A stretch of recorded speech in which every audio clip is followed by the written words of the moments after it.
Ignacio Carrera Pinto nace en el seno de una familia cuya sangre trae nombres que resuenan en la República. Nació en Santiago el 5 de febrero de 1848. Su linaje lo situó desde el primer aliento en la trama pública del país. Era nieto de José Miguel Carrera y emparentado con la familia Pinto, lo que marcó desde temprano su horizonte de referentes y expectativas. La casa conservaba retratos de libertadores y presidentes. Las historias de hazañas y derrotas se contaban como leyendas al pie de la mesa. Esa herencia simbólica no era simple ornamentación. Determinó la mirada que Ignacio tendría sobre el honor, el deber y la patria. Es la carga de una tradición que, para un joven, es a la vez privilegio y responsabilidad. A los 12 años la vida le truncó la escolaridad. La muerte del padre obligó a Ignacio a abandonar los estudios y asumir responsabilidades que lo sacaron del mundo de los libros y lo llevaron a la vida práctica. El destino lo llevó por un tiempo a tierras de trabajo, incluso al arreo de ganado en Mendoza, lecciones duras que templaron su carácter y creatividad para enfrentar penurias. Esos años entre potreros y caminos le dieron conocimientos que no se enseñan en academias. Leer el clima, entender hombres de distinta condición, medir distancias y tiempos. La experiencia práctica forjó un tipo de autoridad discreta, sin estridencias, que más tarde sus hombres reconocerían.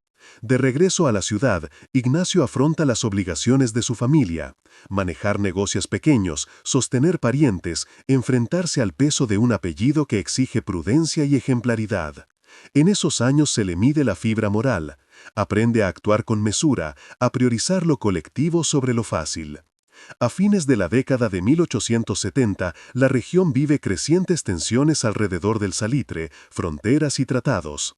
Los gobiernos y los comerciantes discuten, la prensa inflama, y en ese contexto las almas se vuelven, para muchos ciudadanos, un recurso inevitable. El telón de la historia ya está listo para levantarse sobre un conflicto mayor. Pocos meses después de que estallara la guerra entre Chile, Perú y Bolivia, en el año que cambió el rumbo de su generación, con 31 años, Ignacio decide enrolarse voluntariamente. No es una decisión impulsiva.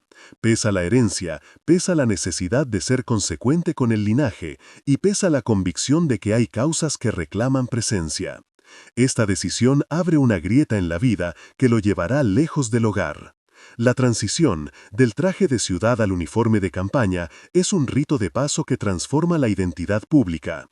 Ingresó en filas movilizadas conocidas como el Regimiento número 7, el Esmeralda, vínculo que lo conecta con la estructura militar que comandaría los grandes episodios del conflicto. Ignacio parte hacia las operaciones en territorio de la costa norte y las laderas andinas. Su compañía se moviliza entre desembarcos, marchas y la logística de una guerra que se libra en espacios inhóspitos. Playas, desierto, cerros que en blanco y ocre ocultan el eco de las batallas por venir. El pasado y el presente chocan en la figura del joven capitán en formación. El apellido le da sentido, pero es su conducta en la soledad de la campaña la que definirá su lugar en la memoria colectiva. Se siente el peso de la responsabilidad, pero también una calma contenida, como la de quien ya ha decidido su curso. Noche en el campamento. Hogueras, sombras. La vida de Ignacio llegará a un punto crítico. Pero en la intimidad de ese momento no hay certezas, solo la promesa de que lo que viene pondrá a prueba todo lo que aprendió. Señores, la marcha comienza al alba. Un convoy militar atraviesa la pampa nortina. La tierra reseca se levanta en polvaredas.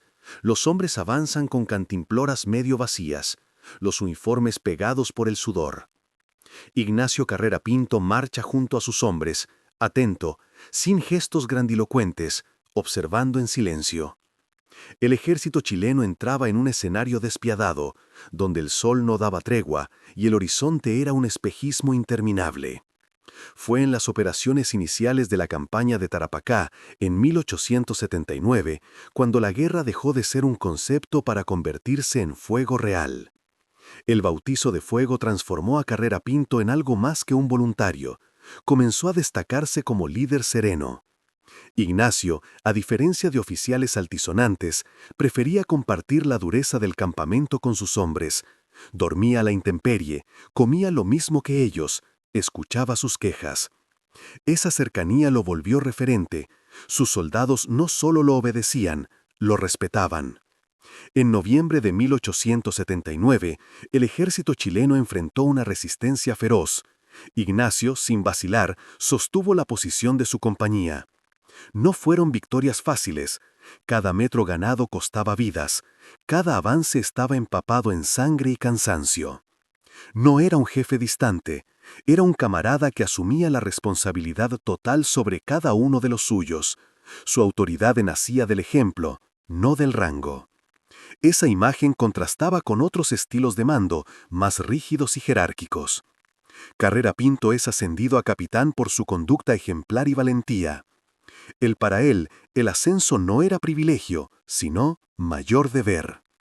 Ignacio pasa a formar parte del batallón Chacabuco, unidad clave en las campañas del interior peruano. Este regimiento sería su destino final y donde forjaría su legado. Las tropas chilenas inician la llamada Campaña de la Sierra, un terreno brutal de montañas, quebradas y pueblos aislados. Ignacio lidera a su compañía por senderos angostos, bajo lluvias torrenciales, enfrentando no solo al enemigo, sino al hambre y la enfermedad. El combate ya no era solo con balas, era con el clima, la altura y el agotamiento. Eran poco más de 70 hombres bajo su mando, eran jóvenes, algunos casi adolescentes. Ignacio los conocía por nombre, sabía sus historias, sus miedos. En una noche fría, en torno al fuego, uno de ellos pregunta: «Capitán, ¿cree que volveremos a casa?» Ignacio, con tono bajo, responde: «Lo que importa no es volver, sino cómo habremos luchado». El ejército chileno había ocupado Lima en 1881, pero la resistencia no terminó. Guerrillas y montoneras peruanas hostigaban constantemente. En ese escenario, destacamentos chilenos eran enviados a resguardar pueblos y mantener la ocupación. Ignacio y su compañía recibirían pronto la orden que sellaría su destino: dirigirse al pequeño poblado de La Concepción, en la Sierra Central. Ignacio Carrera Pinto y sus hombres no lo sabían, pero caminaban hacia un sitio que se convertiría en símbolo. La historia los esperaba en un rincón perdido de la sierra peruana. La próxima parada en la ruta de Ignacio sería La Concepción, y allí el destino no daría tregua. Un grupo de soldados avanza lentamente por caminos angostos, exhaustos pero firmes. En junio de 1882, Ignacio Carrera Pinto y su compañía, integrada por 77 hombres del batallón Chacabuco, más las cantineras Candelaria Soto y Carmen Urrejola, llegaron al pueblo de La Concepción, enclavado en la Sierra Central del Perú. Los habitantes miran con recelo a los soldados chilenos que toman posición. No era una ciudad fortificada ni un bastión estratégico mayor, pero su ubicación la convertía en un punto de control crucial para las comunicaciones y la resistencia peruana. Carrera Pinto ordena a sus hombres distribuirse en los edificios principales, la plaza, la iglesia, las casas altas. Se improvisan defensas con sacos, barricadas de madera y algunas trincheras. Ignacio, con apenas 34 años, debía sostener el orden con una fuerza reducida y aislada, a más de 3.000 metros de altura, sin refuerzos cercanos. El secreto de Ignacio era el mismo desde la campaña en el desierto: cercanía y disciplina. No exigía más de lo que él mismo cumplía. Sabía que estaba en un lugar frágil, rodeado por una población que, aunque aparentemente tranquila, mantenía vínculos con las guerrillas que hostigaban constantemente a las tropas chilenas. La ocupación en la sierra no era solo militar, también era política, cultural, humana. Cada gesto podía generar odio o alianza. Un mensajero llega con dificultad por los cerros. Trae informes de hostigamientos, de montoneras en crecimiento, de rumores de un ataque inminente. Ignacio lee, se queda en silencio y luego ordena reforzar guardias. La guarnición de La Concepción estaba aislada. La distancia con Huancayo y otros destacamentos impedía apoyo inmediato. Ignacio comprendía que, si eran atacados, la resistencia dependería solo de ellos. Un joven recluta pregunta al capitán: ¿Nos atacarán, señor? Ignacio responde con calma: No lo sé, pero si lo hacen, haremos lo que vinimos a hacer.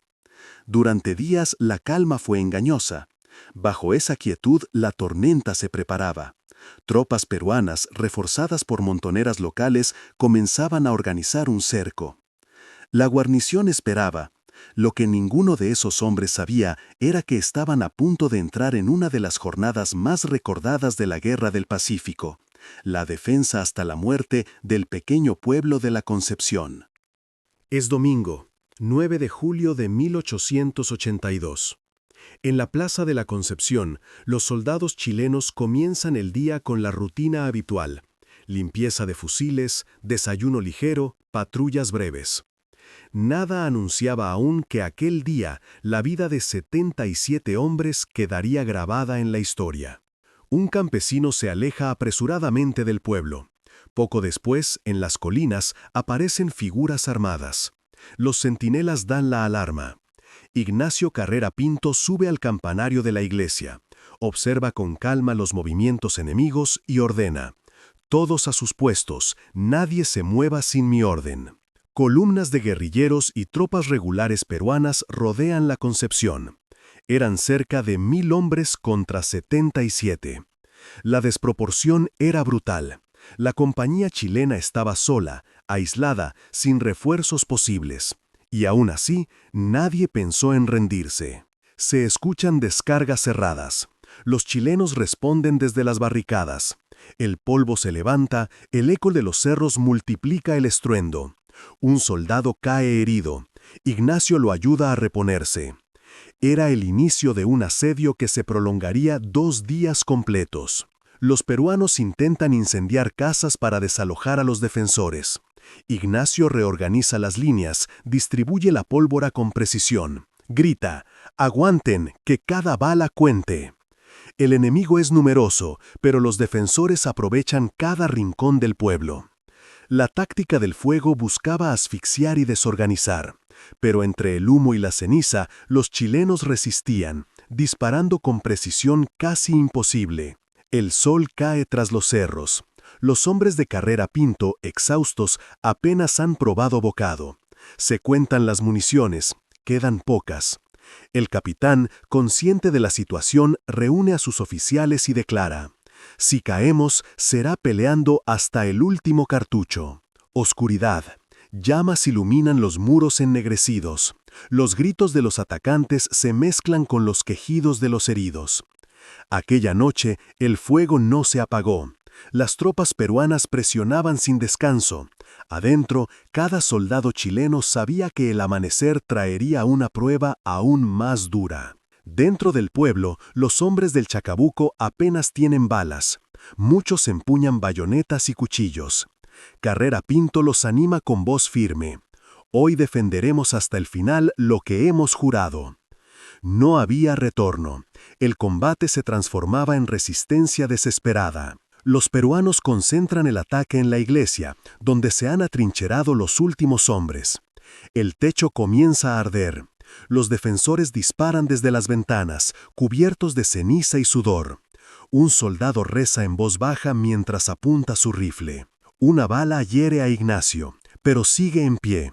Ordena cargar bayonetas. En ese instante, el combate dejó de ser defensa.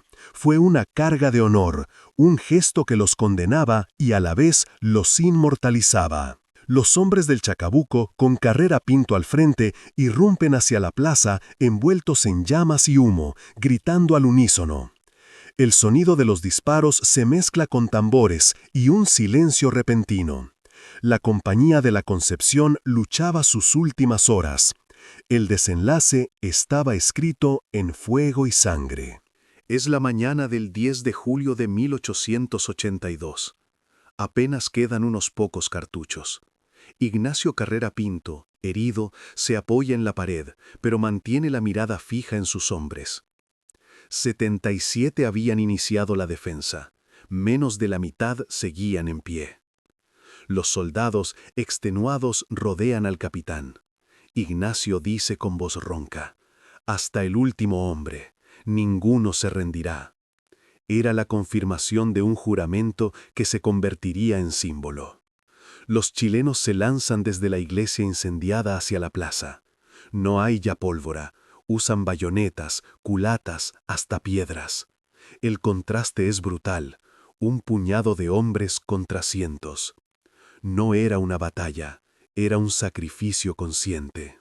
Carrera Pinto recibe un disparo en el pecho, se tambalea, sigue avanzando unos pasos y finalmente cae en la tierra ennegrecida. Sus hombres corren hacia él, pero también son abatidos. El capitán cayó combatiendo de frente, sin rendir su espada. El fuego aún arde, cuerpos esparcidos en la plaza. El eco de los disparos se desvanece en las montañas. Al caer la tarde, la compañía del Chacabuco había sido aniquilada. 77 chilenos murieron. Ninguno se rindió. Junto con los soldados también había mujeres, cantineras, camaradas. Lamentablemente, el rol de estas valientes chilenas nunca fue del todo formal. Debido a esto, no sabemos si eran 2 o 3. Se sabe que una de ellas estaba embarazada y dio a luz en medio del combate. También sabemos que ellas resistieron hasta el final, con la misma valentía y determinación que sus camaradas y que cayeron junto a ellos. Según los relatos, al reconocer la valentía de los defensores, los oficiales peruanos ordenaron rendir honores militares a los caídos. El heroísmo trasciende bandos. La defensa de la Concepción fue recordada también por quienes la combatieron. Semanas después, la prensa publica titulares solemnes, las familias leen con lágrimas. Cuando llegó la noticia, la nación se estremeció. La tragedia se convirtió en un símbolo de entrega absoluta. La muerte de Carrera Pinto y gente alimentó una épica nacional. Para muchos fueron mártires de la patria. Una carta del general Patricio Lynch informa la caída. Su tono mezcla pesar y admiración. El sacrificio de un capitán y su pequeña guarnición quedó en la conciencia del ejército como ejemplo máximo de disciplina y valor. Pero la historia de Ignacio Carrera Pinto no termina en la Plaza de la Concepción. Su muerte abrió una nueva vida, la del mito, la del héroe que trasciende generaciones. La noticia del sacrificio en la Concepción recorrió el país como un relámpago. Los nombres de Ignacio Carrera Pinto y de sus hombres se convirtieron en un himno silencioso. La prensa no solo informó, construyó un relato, el de la gesta heroica de una compañía que prefirió morir antes que rendirse. El sacrificio no fue abstracto, fue un dolor íntimo para madres, hermanas, esposas. La familia Carrera, que ya había dado héroes a la patria, sumaba ahora otro nombre a su lista de caídos. En las filas, el ejemplo de Carrera Pinto se convirtió en modelo de conducta. Resistir hasta el último aliento, mantener la disciplina, honrar el uniforme. En el Perú, el combate también fue recordado. Para unos, un triunfo sobre el invasor, para otros, una muestra de que hasta en la guerra podía reconocerse el coraje del enemigo. Con el tiempo, la memoria se materializó en piedra y bronce. Monumentos, calles y colegios se bautizaron con su nombre. Cada 9 de julio, Chile recuerda la gesta de la Concepción, no como simple batalla, sino como símbolo de lealtad y sacrificio. Ignacio Carrera Pinto fue transformado en figura pedagógica. En manuales escolares, su nombre aparece junto al de Arturo Prat y otros héroes. La nación necesitaba ejemplos, y él se convirtió en uno de los más puros. Pero más allá del mito, hubo un hombre, un joven de carne y hueso que cargó con la herencia de su apellido, que supo ganarse el respeto de sus soldados y que murió cumpliendo su palabra. Ignacio Carrera Pinto murió en la Concepción aquel 10 de julio de 1882. Pero en realidad no murió nunca, porque mientras Chile recuerde que hubo una compañía que eligió el honor antes que la rendición, su capitán seguirá marchando al frente de sus hombres. Si te gustó esta historia, dale me gusta y suscríbete al canal para seguir trayendo contenido como este. Cuéntanos en los comentarios qué biografía te gustaría ver en nuestro canal. ¡Hasta la próxima!